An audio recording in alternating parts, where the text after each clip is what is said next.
دیکھیں شرک ایک ایسی چیز ہے کہ وہ ہر جگہ شرک ہے، ٹھیک ہے نا، ہر جگہ شرک ہے۔ شرک اس طرح نہیں ہے کہ اگر یہاں پہ شرک ہے تو اس جگہ شرک نہیں ہے۔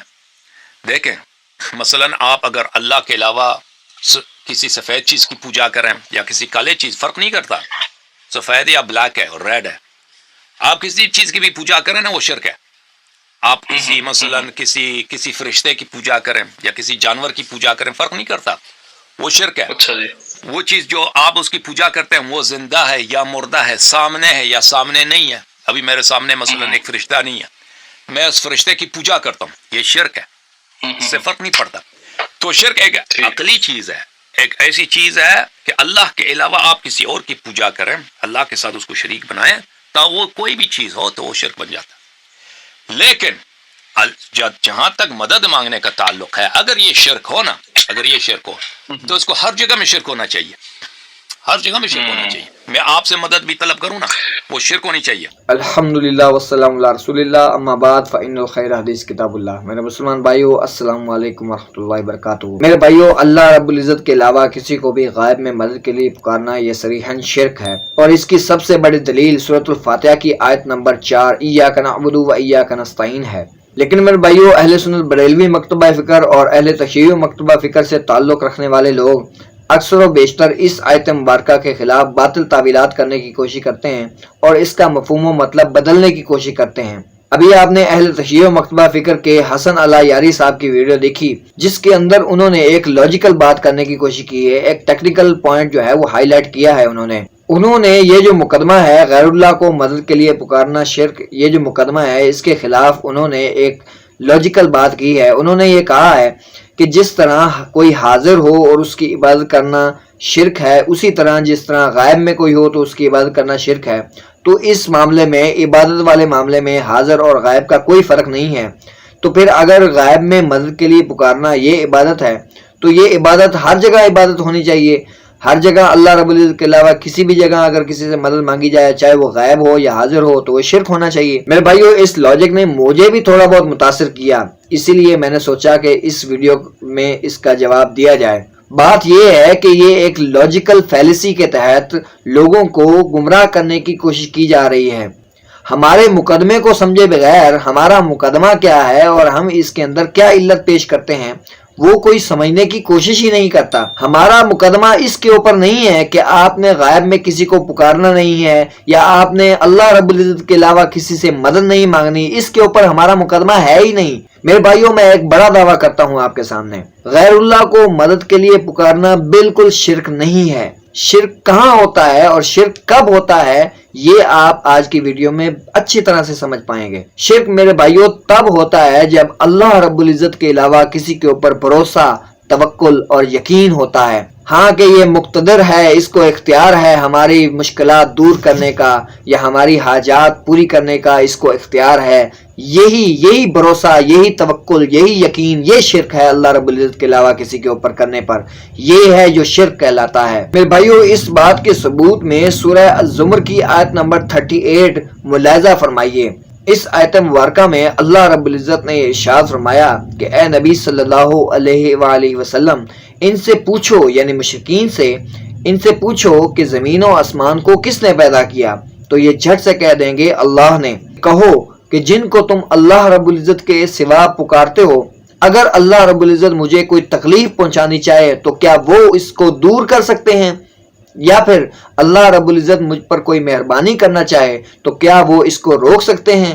کہو کہ میرے لیے اللہ ہی کافی ہے۔ بھروسہ کرنے والے صرف اسی پر بھروسہ کرتے ہیں۔ اس آیت مبارکہ کے آخری پورشن کو دیکھیں تو اس کے اوپر تو کوئی بھی پورا نہیں اتر رہا۔ اس میں اللہ رب العزت نے یہ ارشاد فرمایا ہے کہ اے نبی صلی اللہ علیہ وسلم، آپ فرما دیں میرے لیے اللہ ہی کافی ہے، اور بھروسہ کرنے والے صرف اسی پر بھروسہ کرتے ہیں۔ یہی تو ہم کہتے ہیں کہ جس کو آپ مدد کے لیے پکار رہے ہیں، آپ کو اس کے اوپر بھروسہ نہیں ہے کہ وہ اس کے پاس ہے جو آپ اس سے مانگ رہے ہیں یا نہیں ہے، تو پھر اس کو پکارنے کا کیا فائدہ ہے؟ لیکن اگر آپ اس کا اختیار مانے ہوئے ہیں کہ اس کو اختیار ہے کہ وہ ہمیں کچھ دے سکتا ہے، تو میرے بھائیوں یہی تو معاملہ ہے کہ آپ اس پر بھروسہ کیے بیٹھے ہیں۔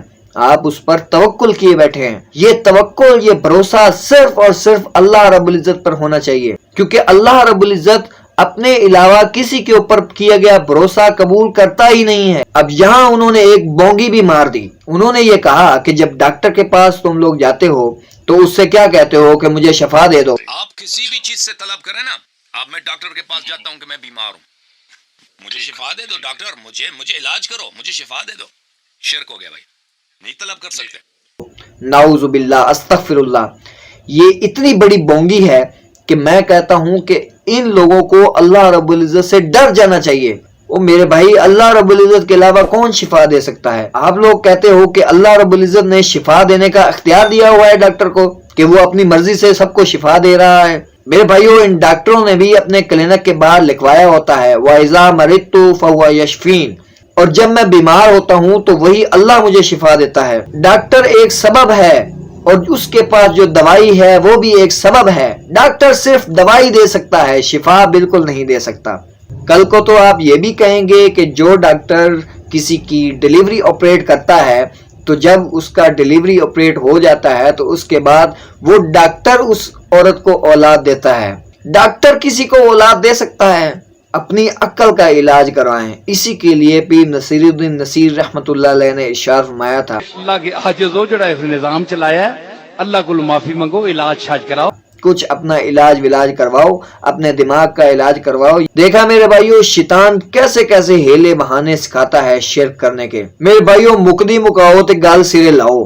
اللہ رب العزت کے علاوہ کسی کے لیے بھی شفا دینے کا عقیدہ رکھنا، کسی کے لیے بھی اولاد دینے کا عقیدہ رکھنا، رزق دینے کا عقیدہ رکھنا، ایسے اختیارات جو صرف اور صرف اللہ رب العزت کے پاس ہیں، یہ اللہ رب العزت کے ڈیوائن فیصلے ہیں. وہ کس کے حق میں کتنا رزق لکھتا ہے، اللہ رب العزت کے اختیار میں ہے. کس کو کتنا رزق دیتا ہے، کس کو کتنی اولاد دیتا ہے، کس کو شفا دیتا ہے، کس کو بیماری دیتا ہے، یہ سب کچھ اللہ رب العزت کے اختیار میں ہے.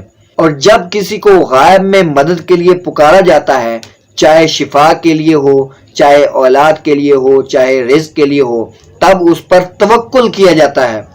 یہ توکل کیا جاتا ہے کہ اللہ رب العزت نے اسے اختیار دیا ہوا ہے، وہ ہمیں دے سکتا ہے. یہ توکل کرنا، یہ بھروسہ کرنا ہی اصل میں شرک ہے. ہم جب ڈاکٹر کے پاس جاتے ہیں تو ہمیں یہ امید ہوتی ہے کہ اس کی دی گئی دوائی سے اللہ رب العزت ہمیں شفا دے گا. ہم نے یہ سبب اختیار کیا ہے جو کہ اللہ رب العزت نے شفا دینے کے لیے دنیا میں موجود رکھا ہے. پولیس والے کے پاس جاتے ہیں تو وہ ایک سبب ہے، اس کے پاس کچھ وسائل ہیں جن کے ذریعے وہ چور کو پکڑ سکتا ہے جس نے ہمارا سامان چوری کیا ہوا تھا. وہ صرف کوشش کر سکتا ہے، وہ ہمارا سامان لا حاضر نہیں کر سکتا.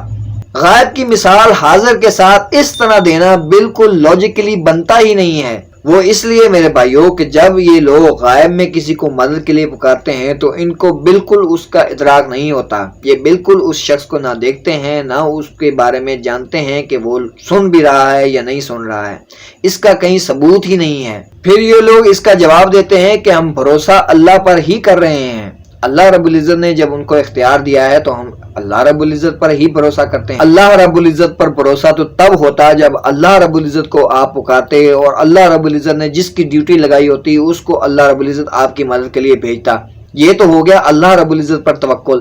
لیکن آپ اللہ رب العزت کو چھوڑ کر اللہ رب العزت کے علاوہ اس کے نیک بندوں کو ڈائریکٹ مدد کے لیے پکارتے ہیں جو کہ آپ کے سامنے موجود ہی نہیں ہیں، جن کے بارے میں آپ کو قطعاً کوئی ادراک نہیں ہے کہ وہ لوگ آپ کی باتیں نہیں سن رہے. اس ادراک کے نہ ہونے پر بھی آپ کا ان کو مدد کے لیے پکارنا دراصل اللہ رب العزت سے بھروسہ ہٹا کر ان کے اوپر بھروسہ کرنا اور ان کے اوپر توکل کرنا ہے، جو کہ شریعت میں صریحاً شرک ہے. ہمیں ایسی خرافات اور ایسی شرکی ایکٹیویٹیز سے بچنا چاہیے. دعا کرتا ہوں جو حق بات کہی اللہ رب العزت ہمارے دلوں میں راسخ فرمائے. اگر زبان سے کوئی تلخ جملہ نکل گیا ہو تو اللہ رب العزت ہمارے دلوں سے ہی معاف فرمائے. ہمیں کتاب و سنت کی تعلیمات کے اوپر عمل کرنے کی توفیق نصیب فرمائے. آمین. وما علینا الا البلاغ المبین. السلام علیکم ورحمۃ اللہ وبرکاتہ.